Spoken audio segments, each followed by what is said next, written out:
Hello everyone. इस video में हम देखेंगे extra ocular muscles and their functions and related nerve injuries. Okay, extra ocular muscles, their functions and their nerve injury. Okay, so from start, extraocular muscles. 6 muscles are there: lateral rectus, medial rectus, superior rectus, inferior oblique and superior oblique. Okay, so this is our eye. Okay, now मान लीजिए ये mid line है, medial rectus. Medial rectus नाम है मतलब medial movement करवाएगी, यानी कि adduction. Okay, and lateral rectus नाम लेटरल है तो लेटरल मूवमेंट करवाएगी, यानी कि एबडक्शन। ओके, इनका सिर्फ यही एक वर्क है, प्राइमरी सेकेंडरी और टर्शियरी जो भी है सब यही काम करते हैं, कोई कंफ्यूजन नहीं है। जो दिक्कत आती है वो बाकी 4 मसल्स में आती है कि कौन सा एलिवेशन करा रही है, कौन सी डिप्रेशन करवा रही है, इंटोर्जन एक्सटोर्जन सब। ओके, सो थर्ड हम देखते हैं superior rectus. Okay, superior rectus देखो नाम आपको याद रखना है और उसके अकॉर्डिंग ही ये इनके फंक्शंस हैं। Okay, inferior rectus. Okay, superior. अब देखिए सुपीरियर काम क्या है, एलिवेशन या in depression. No doubt elevation. So first काम हो गया एलिवेशन। ओके, उसके बाद में नाम ध्यान देखना है, एक और काम जो सुपीरियर फंक्शन इसका है वो है इंटोर्जन।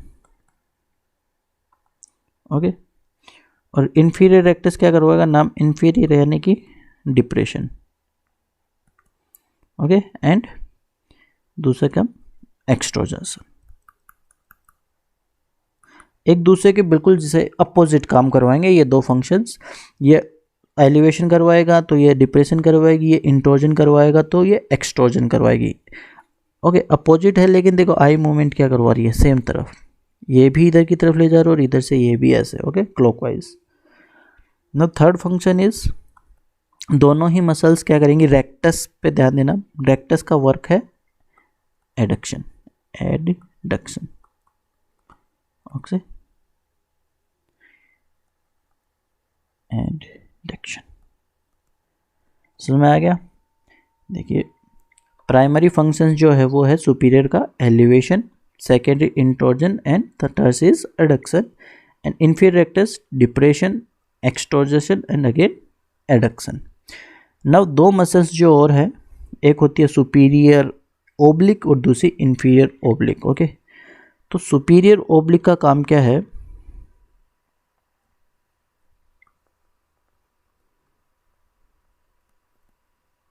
ओके सुपीरियर ओब्लिक का पहला काम है इंटोर्जन। ओके, सुपीरियर है सेम फंक्शन करेगी इंटोर्जन। ओके, उसके बाद में दूसरा फंक्शन जो है उसका क्या है, डिप्रेशन। ये ध्यान देने वाली बात है। ओब्लिक से आप ऐसा याद कीजिए, ओब्लिक मीन्स एक तरीके से opposite, O for oblique, O for opposite. Superior है लेकिन सुपीरियर रेक्टस का अपोजिट काम करेगी। सो ये अगर एलिवेशन करवा रही है तो ये क्या करवाएगी, डिप्रेशन। ओके, और ये अगर एडक्शन करवा रही है तो ये क्या करवाएगी, एबडक्शन। ओके, फोर्थ मसल्स जो है वो क्या है, इंफीरियर ओब्लिक।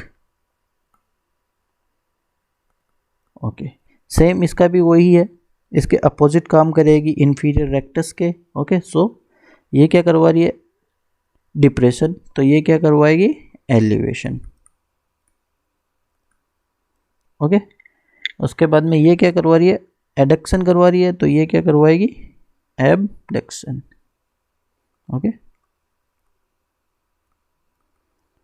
एंड थर्ड काम क्या हो गया, ये डिप्रेशन करवा रही है, ये इंटोर्जन करवा रही है, तो ये क्या करवाएगी, एक्सटोर्जन। ओके, नाउ समझने के लिए देखो मैं बताता हूँ, इनका एकदम सिंपल है। रेक्टस जो है, रेक्टस का एक काम आप सेम याद रखोगे, क्या? Adduction and adduction. दोनों ही रेक्टस एडक्शन करवाएंगी, दोनों ही ओब्लिक मसल्स एबडक्शन करवाएंगी। ओके, दोनों ही ओब्लिक मसल्स, ये ओब्लिक मसल और ये भी ओब्लिक मसल, दोनों ही क्या करवाएंगी? एबडक्शन करवाएंगी, एबडक्शन करवाएंगी। दोनों ही रेक्टस मसल्स एडक्शन करवाएंगी, एडक्शन करवाएंगी। ओके, उसके बाद में सुपीरियर जो होगी वो एलिवेशन करवाएगी रेक्टस वाली, और इन्फीरियर रेक्टस डिप्रेशन करवाएगी, और इनमें अपोजिट कर देना ओब्लिक में, इन्फीरियर ओब्लिक एलिवेशन करवाएगी एंड ये वाली डिप्रेशन करवाएगी।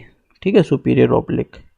एंड थर्ड वन एक्सट्रोजन और इंट्रोजन। तो ये इनके मेन फंक्शंस हैं। ओके, अब क्वेश्चंस जो आता है वो इस तरीके से आता है, हमें एक इमेज दे दी जाती है और उसमें पूछते हैं कि कौन सी नर्व इंजरी है, अगर इस तरीके से स्क्विंट है या इस तरीके से स्क्विंटिंग है तो कौन सी नर्व इंजरी है। ओके, सो सिंपल है, आपको नर्व सप्लाई क्या होती है?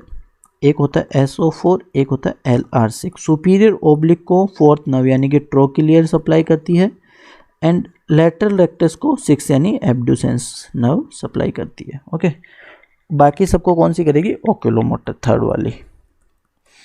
अब मान लीजिए एब्ड्यूसेंस नर्व इंजरी हो गई है। ठीक है, कौन सी? एब्ड्यूसेंस। एब्ड्यूसेंस नर्व इंजरी होने का मतलब LR को सप्लाई कर रही थी, अब ये वाली नर्व आप मान लीजिए डैमेज हो गई, तो इसका फंक्शन कौन करेगा? इसको अपोजिट काम कौन कर रहा है? MR। अब अगर ये वाला डैमेज हो गया तो ये वाला ओवर वर्क कर जाएगा, ओवर वर्क कर जाएगा तो आई की मूवमेंट हो जाएगी inside. Okay, no abducens work, सो एबडक्शन नहीं हो, एडक्शन नहीं हो पाएगा, LR6 की वजह से एबडक्शन नहीं हो पाएगा, MR अपना ओवर रिएक्शन करेगी, ओवर एक्शन करेगी और एडक्शन होगा। ठीक है, इस तरीके से मान लीजिए SO4 यानी कि ट्रोकिलियर नर्व इंजरी हो रही है, ट्रोकिलियर नर्व इंजरी होती है, सुपीरियर ओब्लिक काम नहीं करेगी। सुपीरियर ओब्लिक नर्व अगर काम नहीं करेगी, इसका अपोजिट काम कौन? ये बाकी इन सब का ओवर एक्शन हो जाएगा। ओके भाई, जैसे ये इंट्रोजन करवा रही है, ठीक है, और ये डिप्रेशन करवा रही है तो ये एलिवेशन करवा रहा है। ठीक है, ये एबडक्शन करवा रहा है, ये एडक्शन करवा रहा है, बाकी सब कट आउट हो जाएगा। सो ये वाली अगर काम नहीं करेगी तो इधर वाली नर्व का काम ज़्यादा हो जाएगा, अनअपोज एक्शन, अनअपोज एक्शन हो जाएगा तो ये मूवमेंट किधर हो जाएगी? इस तरफ हो जाएगी।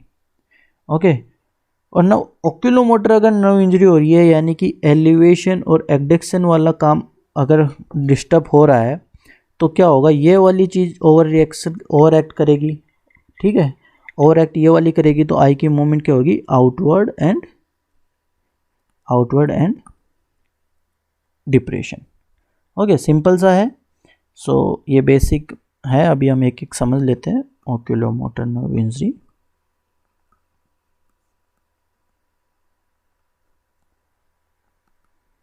ओके, ओक्यूलोमोटर नर्व इंजरी मतलब सिंपल सी बात है, आई की मूवमेंट क्या होगी? ओक्यूलोमोटर यानी कि जो एलिवेशन और एडक्शन करवा रही थी उस नर्व में इंजरी हुई है, तो ओवर एक्शन किसका होगा?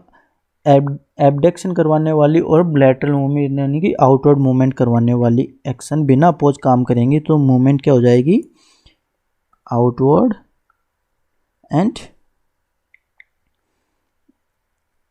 And downward. ओके, लाइक ये देखिए ये वाला ओक्यूलोमोटर नर्व इंजरी। ठीक है, नॉर्मल आई ये है। अब हमारी ओक्यूलोमोटर नर्व इंजरी हो गई तो आई की मूवमेंट क्या हो गई? डाउनवर्ड एंड आउटवर्ड मूवमेंट हो गया। ओके, क्यों हो गया? क्योंकि ये जो है SO4 और LR ये अपना काम ज़्यादा से करेंगे, इनको अपोजिशन करने वाली मसल्स काम नहीं कर रही है। ओके, इसके अलावा जो इसमें और साइंस देखने को मिलते हैं वो काफ़ी इंपॉर्टेंट है। टोसिस देखने को मिलता है, ओके, एंड माइड्रियासिस। इसका पेशेंट जब भी आपके पास आएगा डायलेटेड प्यूपिल के साथ आएगा। क्यों होगा ये? बिकॉज ऑफ थर्ड नर्व जो होती है वो पैरासिम्पैथेटिक कंपोनेंट्स भी होता है। ओके, पैरासिम्पैथेटिक कंपोनेंट्स इसमें होता है, और पैरासिम्पैथेटिक क्या करता है? कॉन्स्ट्रिक्शन करता है प्यूपिल का। अब ये जब ये नर्व इंजरी हो गई यानी कि पैरासिम्पैथिक कंपोनेंट इसका डिस्टर्ब हो गया तो सिंपैथेटिक एक्शन शो होगा, इसका अपोजिट एक्शन होगा, यानी कि ये जो इसको कॉन्स्ट्रिक्ट कर रही थी वो नहीं कर पा रही है। अगर कॉन्स्ट्रिक्ट नहीं कर पा रही है तो क्या होगा, डायलेशन होगा। ओके, और डायलेशन मीन्स माइड्रियासिस। तो ये रीजन है, ये डायरियासिस शो करता है। इसके अलावा टोसिस क्यों दिखाई देता है? टोसिस दिखाई देता है इसलिए क्योंकि इसके अंदर जो एक ब्रांच होती है वो सुपीरियर पाल्पेब्रल लैब्रियल होती है, तो उसको भी ये जो अपनी आई लिड होती है उसको सप्लाई होती है। ओके, तो ये लेवेटल पाल्पेब्री को डिस्टर्ब होने की वजह से ये भी अच्छे से मूवमेंट नहीं कर पाएगा, इस वजह से इसमें क्या होगा, टोसिस अपने को दिखाई देगा। ओके, तो ये था अपना इसका ओक्यूलोमोटर नर्व इंजरी। उसके बाद में जो दूसरा मसल्स है ट्रोकिलियर, ट्रोकिलियर के अंदर क्या होगा, ट्रोकिलियर नर्व इंजरी ये किसको सप्लाई करती है, SO4 सुपीरियर ओब्लिक। अब अगर सुपीरियर ओब्लिक का काम क्या है, डिप्रेशन एंड एब्डक्शन। अब अगर ये काम नहीं हो रहा है, इसका मतलब सुपीरियर रेक्टस अपना काम ज़्यादा दिखाई करेगी, मीडियल रेक्टस अपना काम ज़्यादा दिखाएगी, तो क्या होगा, एलिवेशन एंड एडक्शन, यानी कि आई की मूवमेंट क्या हो जाएगी, इनवर्ड। Okay, like that. ऊपर वाला और ये यहाँ वाली SO4 अपने जो इसको इधर मूवमेंट करवा रही थी उसमें डिस्टर्बेंस हो गई, तो ये इन अपोज एक्शन दिखाएंगी ये वाली मसल्स। तो यहाँ पे आइज़ इस तरीके से अपने को स्क्विंट दिखाई देगी। नाउ अगर एब्ड्यूसेंस नर्व इंजरी हो रही है तो क्या होगा, एब्ड्यूसेंस 6 को करती है, यानी कि LR6। अब अगर देखिए ये वाली इधर मूवमेंट करने वाली मसल्स इंजरी हो गई तो मीडियल रेक्टस अनअपोज एक्शन करेगा, उसको कैंसिल आउट करने वाली कोई नर्व काम नहीं कर रही है, तो आई की मूवमेंट क्या होगी, इनवर्ड हो जाएगी। सो ये बेसिक नर्व इंजरीज थी, से हर साल क्वेश्चंस आते हैं नीट MDS नीट PG में। सो अच्छे से क्लियर कर लेना, फंक्शंस अच्छे से याद रखना। एक बार आपको अगर मसल्स फंक्शंस और उसके नर्व सप्लाई याद हो गई तो आप इजीली आप इस क्वेश्चंस को कभी गलत नहीं करोगे। ये क्वेश्चंस मैंने इंस्टाग्राम मेरे MDS नीट MDS प्रेप पे डाला था, वहाँ पे मोस्ट ऑफ द पीपल्स ने इसका रॉन्ग आंसर दिया था, सो मुझे लगा इस पर मुझे वीडियो बनाना चाहिए। Okay, so thank you guys.